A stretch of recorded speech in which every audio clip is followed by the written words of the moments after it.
Em 2023 eu produzi, eu acho que a minha segunda ou terceira videoarte e apresentei ela aqui no Instituto. E em relação a como foi a recepção dela pela turma, eu decidi colocar ela também no Instagram, até porque o motivo dela existir partia de uma intervenção e todo mundo já tinha visto essa intervenção, tirado foto e postado, então pensei que fazia sentido ela estar ali dentro também. E aí eu tive uma enxurrada de compartilhamentos e por conta dessa intervenção, que as pessoas tiravam fotos, muita gente acabou chegando até mim mesmo sem me conhecer.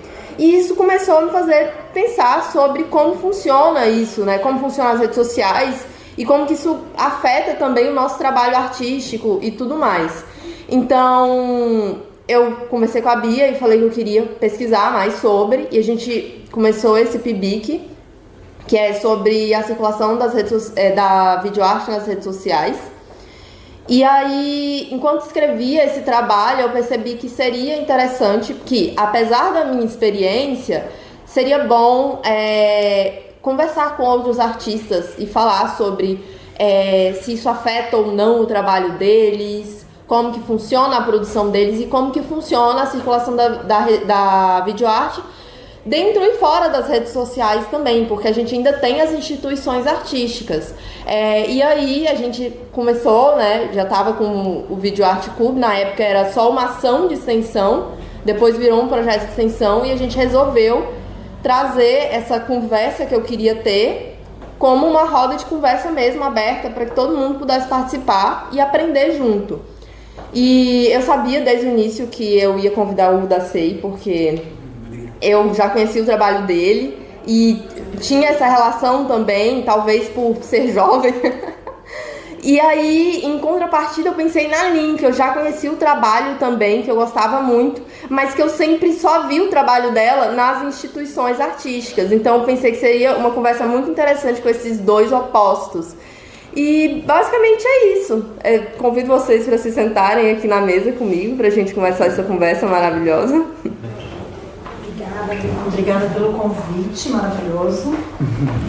Sim, gente, antes da gente começar, a gente está microfonando, porque afinal de contas a gente está gravando para colocar no YouTube. Então eu vou entregar esse microfone para vocês, e aí quando vocês forem falar um ou outro, vocês passam ele.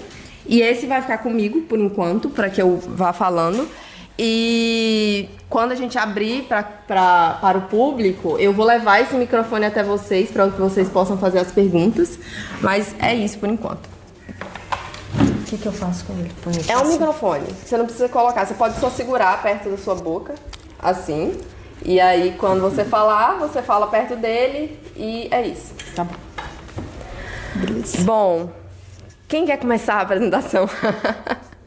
Par. Ímpar. 1, 2 e 4. Quem ganhou? Par. Par. Certo. Você quer falar primeiro, mostrar os vídeos depois? Não sei, você vai fazer perguntas ou você quer... Não, primeiro é só sua apresentação. Fale de você, se apresente. Bom, Fala só com um microfone perto. Estar aqui assim, com a vocês. gente é um público, de alguma forma, leigo em videoarte. Então, assim, né, só para contextualizar, a gente vem das artes cênicas, somos um laboratório de extensão de crítica teatral. Então, também, né, puderem contextualizar um pouquinho, vai ser, acho que a gente vai aproveitar ainda mais, assim. Certo. Mas eu adoro videoarte, acho incrível essa linguagem. Então, eu sou... Lin, só... Meu Deus. Eu sou de São Paulo, eu tô aqui desde 2018. E, enfim, eu tenho um percurso longo já, né, com as artes. E a minha história com o vídeo, ela veio... Eu trabalhei muito com site específico, né, que são aqueles trabalhos que você faz especificamente para o lugar. Mas eu trabalho com muitas linguagens, né? Então, desenho, gravura, fotografia... E o vídeo, ele tem uma especificidade única para revelar algumas coisas que eu queria revelar e trazer da minha poética. Então, eu comecei a trabalhar também com vídeo. Aqui, no caso, especificamente, né, no meu mestrado, que eu desenvolvi aqui, eu trouxe muito trabalho com vídeo e eu acho que eu comecei a trazer mais para pertinho a questão da performance. Eu acho que já tinham trabalhos meus, né, com performance, em que eu tô lá com o meu corpo e tudo mais, né? Mas eu acho que aqui em Brasília isso tomou uma força maior, porque também estava alinhada a minha pesquisa. E aí eu consegui juntar essas duas coisas, que era o vídeo e o site specific, que é os trabalhos feitos para os lugares, né? A partir da pesquisa que foi ampliada para o site specificity ou functional site, ou a função de um lugar, ou a especificidade de um lugar como propulsor de um trabalho. Então, os lugares, eles tinham essa função para mim. Eles eram muitas vezes muito importante no sentido de ser um propulsor, impulsionador do trabalho, né? Então, ele é como se tivesse um deslocamento daquele site específico, de um lugar específico em que uma escultura, um trabalho acontecia, e havia uma mobilidade para a tela, né? A tela também é um lugar. Então, por isso que o meu trabalho chamou lugares móveis, né? Então, ele sai de um lugar físico e vai para os ambientes computacionais. E do computador ele vai para a casa de vocês, ou ele vai para a instituição, ele vai para vários lugares. Então, ele é móvel, né? E aqui, esses trabalhos, eu trouxe, na verdade, 3 trabalhos para mostrar para vocês. Um que foi feito na pandemia, dentro daquele ambiente em casa, em parceria com mais 2 pessoas. Cada um filmou na sua casa e depois a gente editou. E aí, 2 trabalhos que eles foram feitos para o mestrado, e que eles foram, vamos dizer assim, o começo da minha pesquisa de doutorado atual, que acabei de ingressar no doutorado, né? Então, eu vou contextualizar um pouquinho, porque como o lugar e o contexto do lugar, ele é o functional site, ele fala o seguinte, olha, além do lugar e desse contexto, existe uma narrativa subjacente àquele lugar. O que aquele lugar te conta? E que narrativa que ele provoca? Em você, na sua subjetividade, ou que você quer contar para o outro, né? Então, a partir disso, algumas caminhadas que eu fazia no lugar que eu moro num lugar fronteiriço entre urbano e natureza, um lugar que pressupõe que as pessoas estão atentas à natureza e às questões da natureza, só que não, porque a gente provoca impactos que a gente não percebe, né? Então, em 3 meses de caminhada pelas ruas de onde eu moro, eu registrei pelo menos umas 60 pequenas criaturas atropeladas, esmagadas, que eu chamei dos meus esmagadinhos. E aí eu criei um tapete de esmagadinhos, com as fotografias dos esmagadinhos.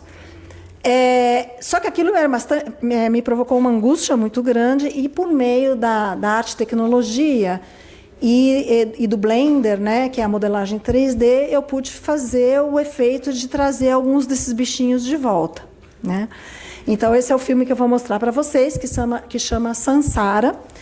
E aí, todos esses trabalhos, tem junto deles uma escrita, seja uma escrita mais um artigo, ou uma escrita de uma pesquisa.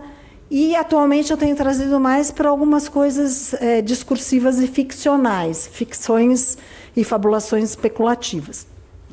Então, o Sansara é uma palavra em sânscrito que quer dizer vagando, caminhando. E é muito interessante porque ela conta a história da roda de Sansara, que para os hindus e para os budistas existe uma transmigração das almas entre o nascer, viver e morrer, nascer, viver e morrer.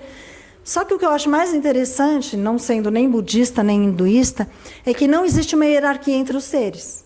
Portanto, cuidado, que você pode vir como uma formiga, como uma barata, e é por isso que eles não matam os bichos, né?